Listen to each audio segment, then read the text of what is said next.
ቅዱስ አሐዱ አምላክ አሜን። ናይ እግዚአብሔር ቤተሰብ ናይ ዴና ናይ ቅድስት ድንግል ማርያም ናይ ሓደራ ደቂ ናይ ኩሎም ቅዱሳን ፈተውቲ ናይዚ ቻናል ተኸታተልቲ ኣብ መላእ ዓለም ዘለና ናይ እግዚአብሔር አምላኽና ፍጹም ሰላም ይብዛሕና። ከም እግዚአብሔር ፈቃድ ሕዚ ንሪኦ ኢየሱስ ጥራሕ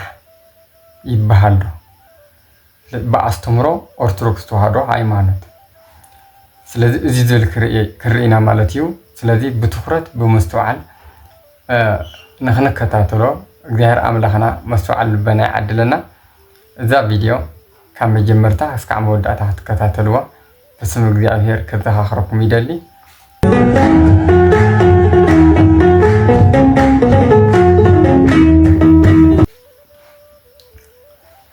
ኢየሱስ ጥራሕ ይበሃል ዶ ዝብል ብቐጥታ ብናይ ኦርቶዶክስ ተዋህዶ አስተምሮ ከመይ ንሪኦ? ኢየሱስ ጥራሕ እናበሉ ዘምህሩ ከመን እዮም እንታይ ኢልና ከም ንፈልጦ ኢየሱስ ጥራሕ ዝብል አስተምሮ ካብ ኦርቶዶክስ ተዋህዶ ወፃእ ዘለዉ ናትና ዘይመስሉና ናትና ዘይኮኑ ወገናት ኢየሱስ ጥራሕ እዮም ዝብሉ። ንሳቶም ድማ ከም ንተሃድሶን ፕሮቴስታንት ዝኣመሰሉ ማለት እዩ። ግን ከ ኢየሱስ ጥራሕ እንተይልና ብቐጥታ ብደፈኑ ንውለድና ንሕና እንተይልና ብቐጥታ ክንብሎ ኣይንኽእልን ኢና። ሕዚ ዘውዝንዮ ዘምፃኽልኩም ምኽንያት ሕዚ እውን እቲ ኣብ መቐለ ብኣቡነ ብፁእ ኣቡነ ዮሃንስ ሳልሳይ ዝተዛረቦ ሓቀኛ ሓርነት ኣብ ዝብል ኣርእስቲ እሱ ተደሪኹ ሽፋን ዝሃበሎም ሚድያ ኣሎ ትኽክል እዮም ኢሎም። በተለይ ከም ንገዛ ኣብርሃም ዝኣመሰሉ እነስርጉት ሚድያ ዝኣመሰሉ ኣብታ ሕድሕድ ዝተዛረብዎ ቃልኪን ተንቲኖም ይኾነን ተዛሪቦም። ንኣብነት ኣነ ስራሕፎ ቪድዮ ኣብ ሕድሕድ ቪድዮም ትኽክል ዚኣ ኢሎም ኣብዚኣ ድማ ጌጋንያ ተምናልኩ ተናጊረ። እዚ ድማ ብመርትዖ እዩ። እቲ ዘምሃርዎ ድማ እንታይ እዩ? ናይ ኦርቶዶክስ ተዋህዶ ማዕዛ አስተምሮ ስለ ዘይኮነ ምእመን ስለ ዘድክም። ስለዚ ኢየሱስ ጥራሕ ዝብል ስብከት ወይ ኣተሓሳስባ ናይ ኦርቶዶክስ ተዋህዶ ሃይማኖት ሰረት ሃይማኖት ወይ ከዓ ደግሞ ኣይኮነን። ስለዚ ናስና ይኮነ ቋንቋን እኳ ዳኣት ናይ ተዋህዶ ሃይማኖት መሰረታዊ ምፍልላይ ዘለዎ ኣመላኻኽታ እዩ። ንሓደ ኣንፈት ጥራሕ ዝሕብር እዩ ጥራሕ ዝልቲ ኢየሱስ ጥራሕ ክርኤና ብደሚ ኮይኑ ግና ግልፂ ንዝኾነ ንግግር ክንነጋገር ተተባሂልና ግልፂ ብዝኾነ ንግግር ኢየሱስ ጥራሕ ዝብል ዶም ክነምር ከለና ናብ ባዕሉ ጥበብ ኣስተምረሎ ብግልፂ ክተብራህሮ ከለካ ካብ ሰለስተ ኣካላት ሓደ ኣካል ፍሉይ ብዝኾነ ኣካሉ ካብ ሰማያት ሰማያት ወሪዱ ካብ ቅድስት ድንግል ማርያም ስጋን ነፍስን ወሲዱ ፍጹም ሰብ ኮይኑ ዝተወለደ ኣብ መስቀል ተሰቒሉ ዝሞተ ዓለም ንኸድሕን ንዓና ሞይቱ ድማ ኣሳሳይ መዓልቲ ንትሞትና ብሞቱ ቆቲሉ ዝተንስአ እዚ ንመን ይምልከት? እግዚአብሔር ወልድ ብዝተፈለየ ኣካሉ ንኣምላኽና ንኢየሱስ ክርስቶስ ጥራሕ እዩ። ንምንታይ ተልና ፍጹም ሰብ ኮይኑ ዝተወለደ ኣምላኽና ኢየሱስ ክርስቶስ እዩ። ካብ ሰለስተ ኣካላት ኣብን መንፈስ ቅዱስን ፍጹም ሰብ ኣይኮነን፣ ግን ብዝተፈለየ ኣካሎም ምስ ወልድ ህልዋን እዮም። እዚ ምስጢረ ስላሴ ክነስተውዕል ኣለና። ስለዚ ኢየሱስ ጥራሕ ንብሎ ዘለና ከነብራህሮ ኣለና መን እዩ ፍጹም ሰብ ዝኾነ? ኣብ መስቀል ተሰቒሉ ብስጉኡ ንሞትና ዘጥፈአ ኣምላኽና መድሓኒትና ኢየሱስ ክርስቶስ እዩ። እዚ ንኡ ዝንገር እዩ ጥራሕ ንኡ ዝንገር ጥራሕ እዩ። እዚ ማለት ከዓ ግልፂ ክንገብሮ ዘለና ኣብን መንፈስ ቅዱስን ምስ ባዕሉ ህልው እዮም። ምክንያቱ ፊልጶስ ኣብ ኣርኤና እምበር ይኣኽለና ክብሎ ከሎ ንመድሓኒ ኣለ ኣታስካ ዓዚ ኣይፈለጥካኒ እንዲኻ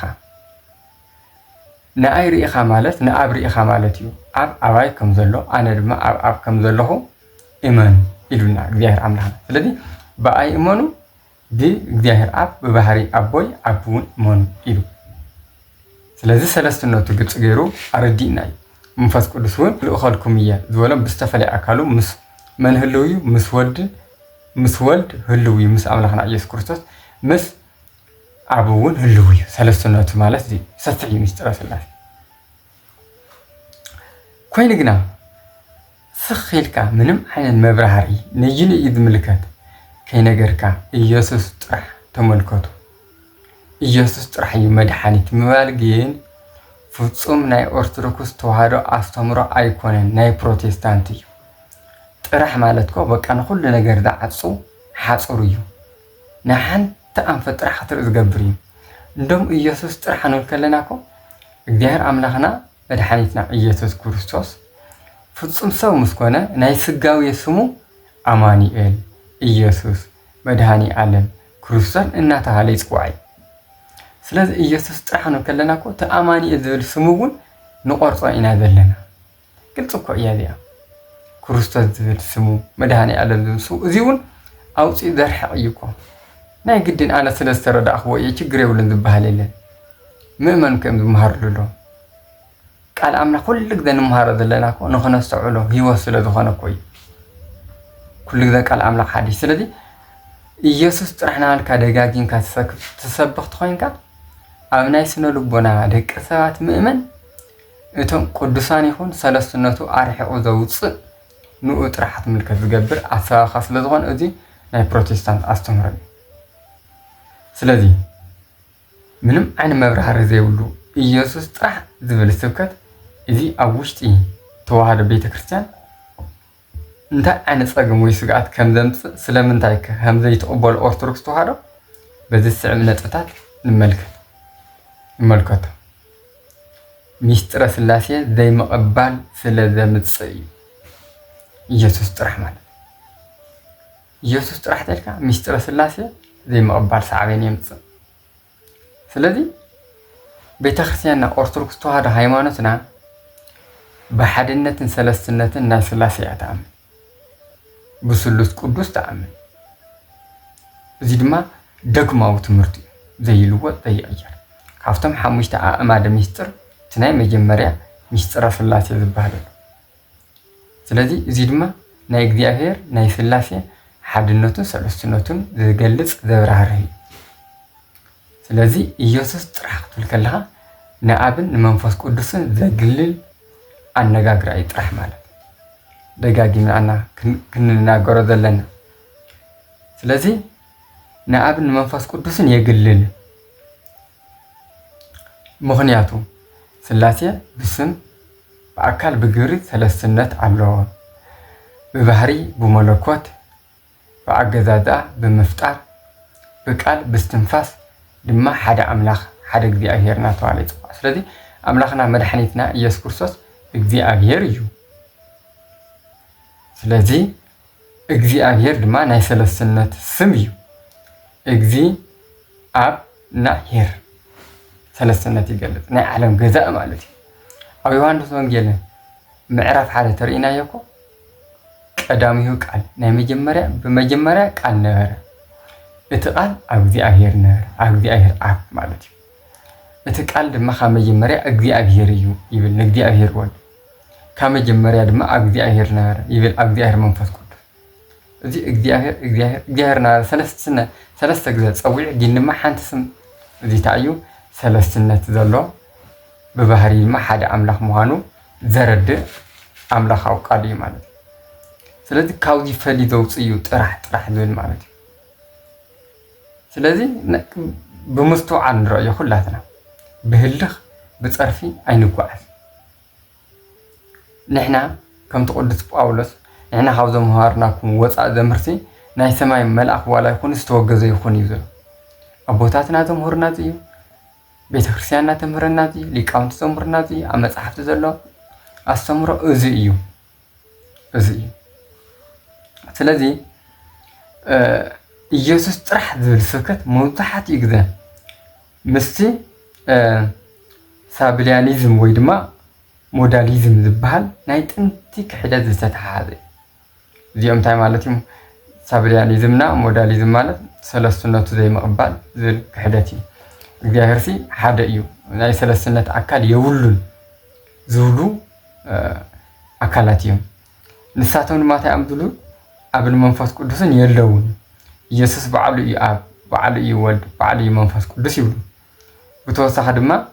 አብን መንፈስ ቅዱስን ዝዓፁ ዘረስዕ ጥራሕ ዝብል ማለት እዚ ድማ ውግድ ይኹን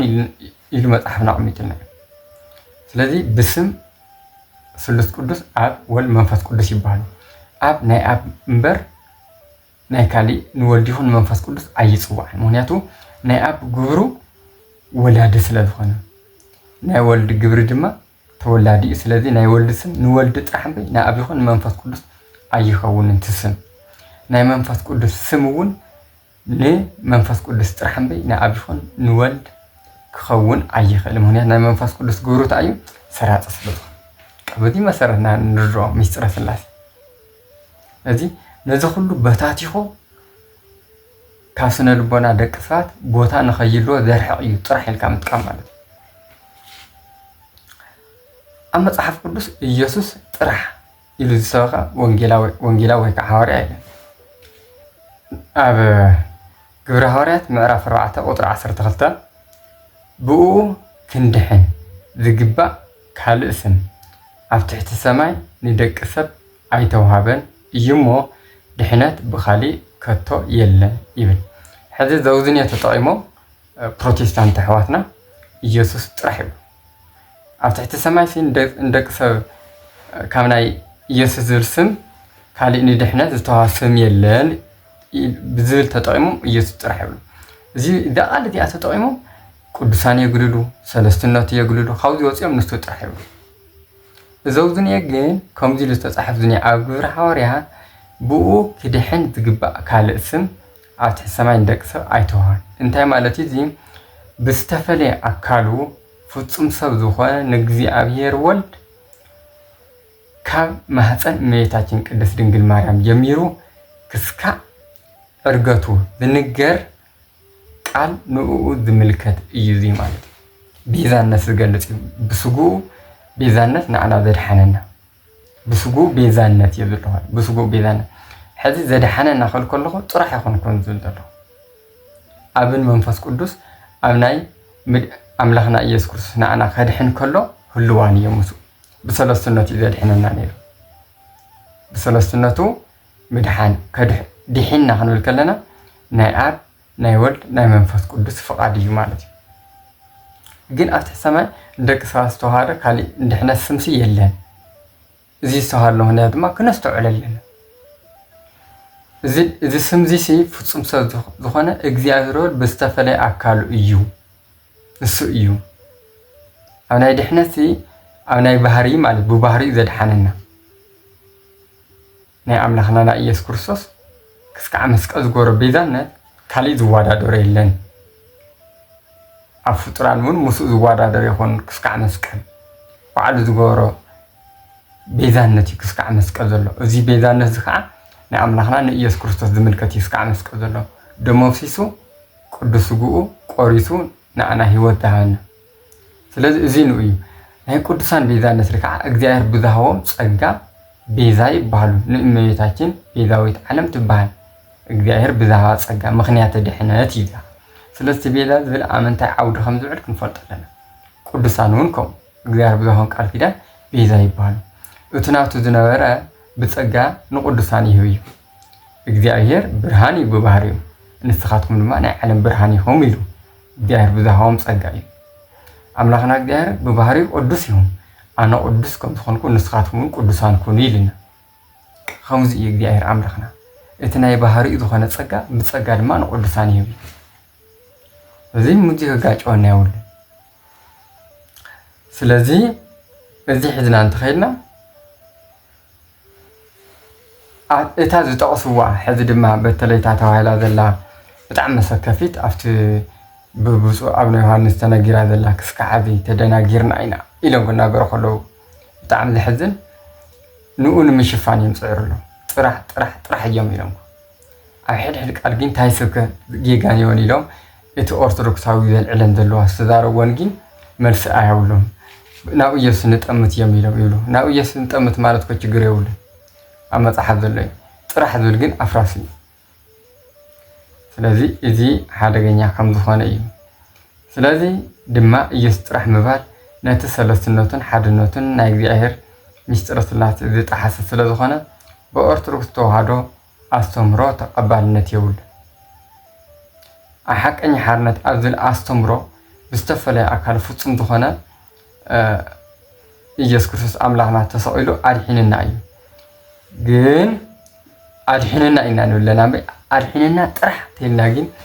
እዚ እውን ካብ ሰለስትነቱ ኢና ንወፅእ ዘለና ስለዚ ኢየሱስ ክርስቶስ ጥራሕ ኣይበሃልን እታ ጥራሕ ትበሃለሉ ምክንያት ግን ኣብ መጀመርያ ዘርዚረያ እዩ ዘውዝን የኸይዘርዝረካ ከይብራህራኻ ብደፈኑ ጥራሕ ማለት ግን እዚ ኣብ ናይ ኦርቶዶክስ ተዋህዶ ኣስተምሮ ተቐባልነት ዘይብሉ ናይ ካልኦት ናይ እምነት ድርጅት ቋንቋ እዩ ስለዚ ኣብ ናይ ድሕነት ሓቀኛ ሓርነት ብኣምላኽና ኢየሱስ ክርስቶስ ጥራሕ ዘይኮነስ ብባህሪ ሓደ ዝኾነ ናይ ባህሪ ኣቦ ኣብን ባህሪ ህይወቱ መንፈስ ቅዱስን ብምዃን እዩ ስለዚ ድሕነት ብስላሴ ይኾንሎ ማለት እዩ ከይትጋጨኩም ምስቲ ኣብ ግብረ ሐዋርያት ምዕራፍ 4 ቁጥሪ 12 ዝረአና እያ ኣትርጉምሳ ብደንብ ክነስተውዕላ እዩ ዘለና ምክንያቱ መፅሓፍ ቅዱስ በዓል ንባዕሉ ኣይጋጭን ዝጋጨ ይመስል ግን ኣይጋጭን ምክንያቱ ከምቲ ኣብ ቅዱስ ጳውሎስ ንቆሮንጦስ ሰባት ኣብ ፃሓፎ ወንጌል ነቶም ዝጠፍኡ እዩ ተኸዲንዎም ዘሎ እዩ ንኣና ግን ዝተኸደነና ኣይኮነን ስለዚ ዝተኸደኖም ንጥፍኣት ዝጓዓዙ ናይ ዓለም ትርጉም ዝኸዱ ኮይኖም ወንጌል ዝተኸደኖም ትክክለኛ ትርጉም ግን እዚ እዚ ሓደ ክዛረቡ ዝረኣኹም ኣሕዋትና ኩና ዓለም ኦርቶዶክሳዊ ኣስተምሮ ብትክክለኛ ኦርቶዶክስ ተዋህዶ ኣስተምሮ ነቲ ኣብ ማሕበራዊ ሚድያ ዝውዛዕ ዘሎ ብኣባ ዮሃንስ ዝተነገረ ንኡ ንክሽፍንዎ ይፅዕር እዮም ግን እቶም ኦርቶዶክስ ኣሕዋትና ዝብልዎ ኣለዉ ካሊእ እሶም ዝበልዎ ካሊእ እዩ ከምኡ ተኢሎም ድማ እንታይ ችግር ነይሩ ስለዚ ጥራሕ ዝን ኣፍራስ እዩ ኣብዚ ክነስተውዕል ኣለና ንኣብነሲ በርሀ ዝበሃል ሰብ ማለት እዩ በርሀ ጥራሕ ይነዊሕ ተኢልና በርሀ ጥራሕ ይነዊሕ ተኢልና ኣይተብራህረን ብደፈኑ በርሀ ጥራሕ ይነዊሕ ተኢልና ኣብ ዓለም ነዊሕ የለን ንኡ ዝነውሕ የለን ንሱ ጥራሕ ይነዊሕ ማለት እዩ ግን ክትብራህር ኣሎ ኣብታ ገዝኡ ድያ ኣብ ቤተሰቡ ድያ ተኮይና ከዓ ትብራህር ኣላ ስለዚ ካብኡ ዝነዊሕ ኣብ ካሊእ ክህሉ ይኽእል እዩ ማለት እዩ ስለዚ ብደፈኑ በርሀ ጥራሕ ነዊሕ ተባሂሉ ግን ኣብ ዓለም ኩሉ ሓፂር እዩ ከም ምባል ስለ ዝኾነ ኢየሱስ ጥራሕ ኢልካ ምጥቃም ድማ ኦርቶዶክሳዊ ኣስተምሮ ስለ ዘይኮነ ጌጋ እዩ ናብ ክሕደት ዝወስድ ኣስተምሮ እውን ካሊእ ድማ ክብሪ ኣዴና ቅድስት ድንግል ማርያምን ቅዱሳንን ዘቐንስ እዩ ንኸይትግዞ ንኸይተሰውዕሎ ዝገብር ስለዚ ናብኡ ኢየሱስ ጥራሕ ምጥማት ዝብል ኣስተምሮ እውን ናይ ፕሮቴስታንት እዩ ናብኡ ኢየሱስ ክርስቶስ ምጥማት ኢልካ ከም ቅዱስ ጳውሎስ ምንጋር ይከኣል እዩ ኣብ ዕብራውያን ምዕራፍ 12 ቁፅሪ 2 ንረኽቦ ናፍቲ ናይ እምነትና ጀማርን ናይ እምነትና ወይ ድማ ናይ ሃይማኖትና ጀማርን ፈጻምን ናብ ዝኾነ ናብ ኢየሱስ ክርስቶስ ንጠምት ኢሉ ቅዱስ ጳውሎስ ስለዚ ትክክለኛ ክንጥምት ኣለና ጥራሕ ተኢሉ ግን ኣፍሪስዋ ናብ ቅዱሳን እውን ናብ ቃል ኪዳኖም ክትጥምት ከም ዘይትኽእል ገይሩ ዝነግር ስለዚ ናይ እምነትካ ስነ ልቦና ኣፅዩ ዘርኢ ኣስተምሮ ስለ ዝኾነ ጥራሕ ኢልካ ኣይስበኸን ጥራሕ ዝብል ስብከት ግን ነቲ ቅዱስ ጳውሎስ ናባይ ጠሙት ኢሉ ቅዱስ ጳውሎስ ዝበሎ ዝቃረን ናይ ኦርቶዶክስ ተዋህዶ ዘይኮነ ናይ ቅዱሳን ቃል ኪዳን ክብርን ዘግለለ ወይ ዘርሓቕ ኣስተምሮ እዩ ኣብ ዕብራውያን ምዕራፍ 3 ቁጥሪ 1 ክንሪኦ ንኽእልና ኣብ ፊልጵስዩስ ምዕራፍ 3 ቁጥሪ 17 እውን ኣለና ኣብ ትንቢተ ኢሳይያስ ምዕራፍ 51 ቁጥሪ 2 ኣለና ናብ ኣብርሃምን ናብ ሳራን ጠሙት ዝብል ዕብራውያን ምዕራፍ 13 ቁጥሪ 7 ነቶም 10 ኣቦታትኩም መራሕትኩም ተኸተሉ ፍረ መንገዶም ድማ ኣስተውዕሉ ወይ ድማ ጠሙቱ ዝብል ኣሎ ስለዚ እዚና ነገረና ጥራሕ ኢልካ ተተናጊርካ ኦርቶዶክሳዊ ኣስተምሮ የኮነን ስለዚ ሓደ ዝረደና ክብሪ እመቤታችን ይኹን ክብሪ ቅዱሳን ቃል ኪዳኖምን ዘይምቕባል ክገብረካ ዝኽእል ስለ ዝኾነ እዚ ኣፍራሲ እዩ ጥራሕ ዝብል ኣስተምሮ ማለት እዩ ኣብ ኦርቶዶክስ ተዋህዶ ቅድስት ወላዲት ኣምላኽ ኣዲና ካብ ፍጥረታት ኩሉ ንላዕሊ ካብ ፈጣሪ ንታሕቲ ዝኾነ ክብሪ ዘለዋ ዘለዓለማዊ ድንግል ንጽህቲ ቅድስቲ ኣመላዲትና እተማልደልና ካብ ወዳ ካብ መድሓኒትና ካብ ኢየሱስ ክርስቶስ እያ እመቤታችን ኣና ስለዚህ ናይ ዘለዓለም ኣዴና እያ ቅዱሳን መላእክት ጻድቃን እውን እግዚአብሔር አምላክ ብዙሃን ቃል ኪዳን ብጸሎቶም በቃል ኪዳኖም ምሕረት ካብ እግዚአብሔር ዘምጽና ናትና ጸሎት ዘዳምጹ ጸሎትና ዳሚጾም ተቀብሎም ድማ ናብ እግዚአብሔር ዘውጽሕ እዮም ስለዚህ ቅድስት ቤተክርስቲያንና ድማ እዚኣ ተምረና ናይ እመቤታችን ክብር ንጽህና ዘለዓለማዊ ድንግልና አማላጅነት ናይ ቅዱሳን ቃል ኪዳን ተረዳኢነት እዚኣ ተምር ስለዚህ እትዋና ጸገም ግን ኢየሱስ ጥራሕ ዝብል ስብከት ንኽብሪ እመቤታችን ቅድስት ድንግል ማርያም ናይ ቅዱሳን አማላጅነትን ስርሖምን ሙሉእ ብሙሉእ ዝነጽግ ዘርሕቕ ዝዓጽ እዩ ንኩሉ መንፈሳዊት ናብ ሓደ አንፈት ጥራሕ የጽብ ናብ ምንታይ ናብ ጥራሕ ዝብል ናብ ኢየሱስ ነቲ ቤተክርስቲያን ዘለዋ ናይ ቅዱሳን ሕብረት ድማ የፍርስ ማለት የፍርሱ ናይ ቅዱሳን ሕብረት ዘለዋ ቤተክርስቲያን ማለት ናይ ቅዱሳን ሕብረት ኮያ ቤተክርስቲያን ማለት እግዚአብሔር በሓድነቱ በሰለስነቱ እመቤታችን ወላዲተ አምላክ ወላዲቱ ናይ ቅዱሳን ብሙሎም ዝርከቡላ እያ ቤተክርስቲያን ማለት ስለዚህ እዚ ግንዛብ ክነምፀለና እቲ ካሊእ ሓደገኛ ናይ ኢየሱስ ጥራሕ ዝብል ድማ ምስጢራተ ቤተክርስቲያንን ስርዓትን ንኽትገድፍ ይገብረካ ሸለል ንኽትሎ ንኽትንዕቆ ንኽትክሕዶ ይገብረካ ስለዚህ ኦርቶዶክስ ብሸውዓተ ምስጢራተ ቤተክርስቲያን ከም ምስጢረ ጥምቀት ምስጢረ ቁርባን ምስጢረ ንስሓ ምስጢረ ተክሊናለ ምስጢረ ቀንዲናለ ይኸይድ እያ ትመሓደር ብሓሙሽተ ኣእማደ ምስጢር ዶግማዊ ትምህርቲ እያ ዝጸንዐት ስለዚህ ድሕነት ብእምነት ጥራሕ እዩ ናብ ዝብል ይወስደካ ኢየሱስ ጥራሕ ማለት ነው ስለዚህ ድሕነት ብእምነት ጥራሕ ዘይኮነስ ብተግባራትን ብምስጢራትን እውን ከም ዝኾነ እያ ተምር ቤተክርስቲያንና ድሕነት ሃይማኖት ክትቕበልኔካ ሃይማኖት ድማ ታሕዘ እዩ እምነትን ተኣማኒ ምዃኑ ስለዚህ እምነት ክድመር ስነ ምግባር ጽድቅ ይበና ማለት እዩ እዚ እያ ተምር ትጸገም ዳእታ ኢየሱስ ጥራሕ ተይልና እቲ ጸገም ብኢየሱስ ጥራሕ ስለ ዝደሓንካ ካልኦት ስርዓት ከም ንጾም ጸሎት ስግደት ንስሓ ቅዱስ ቁርባን ዝብል ኣየድልን ናብ ዝብል ኣተሓሳስባ ስለ ዘምጽእ እዩ ስለዚህ እዚ ድማ ናይ ፕሮቴስታንት ኣስተምህሮ እዩ ስለዚህ ኣብ ምእመን ድማ ሓደጋ ይፈጥርሎ ማለት እዩ ገና ክመሃሩ ዝግብኦም ገና ብዙሕ ፍልጠት ይሓዙ እዚኦም ዘደናግርን ናብ ናይ ኣዳራሽ ጉዕዞ ናይ ፕሮቴስታንት ንኽኸዱ ዝገብር ኣስተምህሮ እዩ ተሓቂ እዚኣ እያ ናብ ካሊእ ነገር ክንትርግሞ ወይ ድማ ከምዚ ስለ ዝደለ እዮም ይኾነ ጌጋ ይቆቅ ክነግሮ ኣለና ተሓቂ እዚ ንማንም እንተ ሓቂ እንተ ጌጋ ክንብለን ሽፍንፍን ድሓር ዋጋ እዩ ዘኽፍለና ብገንኡ ናሃለዎ እቲ ነገር ጌጋ ኢልና እርማት ንኽወሃቦ ዝምልከቶም ሊቃውንቲ እውን ጌጋ ኢሎም መልሲ ክህሉ ዝግባእ በብዝወፃና የነን እናትና ናሽፈና ትውዕልና ኣብ ምእመን ኣብ ምድንጋርና ንርከብ ኣለና ማለት እዩ ስለዚ ናይ ኢየሱስ ጥራሕ ማለት ናይ ተዋህዶ ኦርቶዶክስ ዶግማን ስርዓታን ዋጋ የብሉን ናብ ዝብል ዝወስድ ዓብይ ጥፍኣት ዘምጽእ እዩ ማለት እዩ ስለዚ ካሊእ ድማ ናይ መንነትን ናይ እምነትን ምፍልላይ ይፈጥር ኮንቪዥን ማለት እዩ ምድንጋራት ይፈጥር እዚ ድማ እቲ ጸገም ከመይ ኢልና እዚ ኢየሱስ ጥራሕ ዝብል ስብከት ኣብ ውሽጢ ኦርቶዶክስ ተዋህዶ ክስበክ ከሎ ምእመን ኣብ መንጎ ኣስተምህሮ ወይ ከዓ ዶክትሪን ናይ ኦርቶዶክስ ተዋህዶን ናይ ፕሮቴስታንት ዘሎ ፍልልይ ከም ዘይበረሎም ገይሩ እዩ ዘርድእ ሃይዳሞ ዞም ፕሮቴስታንት ከምኡ እንዲኦም ዘምህሩ ናብ ዝብል ተኣቲ ኦርቶዶክስ እውን ስለዚ ሓደ ኢና ኢልካ ስነ ልቦንኡ ብኣጋንንቲ ክውረር ምግባር እዩ እቲ ምእመን ምክንያቱ ናይ ፕሮቴስታንት ኣስተምህሮ ማለት ናይ መናፍቕ መንፈስ ዝኣቶም እዩ ስለዚ መንፈሲ ናብ ምእመን ክትኣቱ ኢኻ ትገብር ኣለኻ ማለት እዩ ሓደጋ እዩ ስለዚ ጥንቃቐ እዩ ዘድልዩ እዚ ድማ ምእመን ካብ ናይ ኣቦታት ትምህርቲ ወፂኦም ናብ ካሊእ እምነት ክኸዱ መንገዲ ዝፀርግ ስለዚ ብሓፈሻ ክንብሎ ከለና ኦርቶዶክስ ተዋህዶ ሃይማኖት ናይ ጎይታና መድሓኒና ኢየሱስ ክርስቶስ ከም መድሓኒት ኣምላኽን እያ ተምህር ትሰብኽ ዶግማዊ ትምህርቲ እዩ ግን ከዓ ምስ ሰለስነቱ ስላሴ ምስ ክብሪ ዝተዋሃቦም ቅዱሳን ቃል ኪዳኖም ኣዲኡ እመቤታችን ቅድስት ድንግል ማርያምን ቅዱሳንን ከምኡውን ምስ ቅዱስ ስርዓታ ማለት እዩ ቅዱስ ስርዓት ቤተክርስቲያን ኣተሓይዛ እያ ተምህር ስለዚ ኢየሱስ ጥራሕ ዝብል ስብከት ናይ ተዋህዶ መሰረታዊ መትከል ወይ ድማ ኣስተምህሮ ዝነጽግ ስለ ዝኾነ እዚ ከም ጌጋ ትምህርቲ ወይ ድማ ክሕደት ተገይሩ ዝቁፀር ምዃኑ ክንግንዘብ ክነስተውዕልን እዩ ዝግበአና ስለዚ ኩሉ ግዜ ጥንቃቐ ይደልየና سنة لبنا مؤمن توقع بزيد ما تخكلية تقم يولي نعم أوسواسو ميديا ملسي والله بفيديو رأيوهم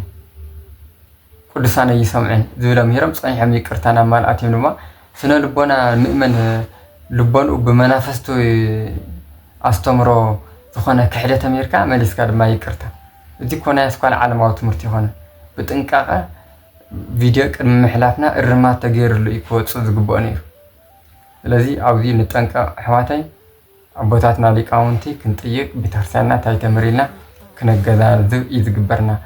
كنا جبت جبرنا ما نمخ ما نمدما بترسلنا مرسلوي بقول سان متحفتي مسرت كده مارتينا أوزي يا أخلنا سلذنا يرنا جزينا أبوتات أملاك قدس بيار تخرن تمسكنا نكون بخالي مدرس كون الرخاب أملاك ناق بياهر بسلام يصنحنا وصفات لك بياهر ولا ولاد تدنجل ولا مسك الكور نزل العالم آمين.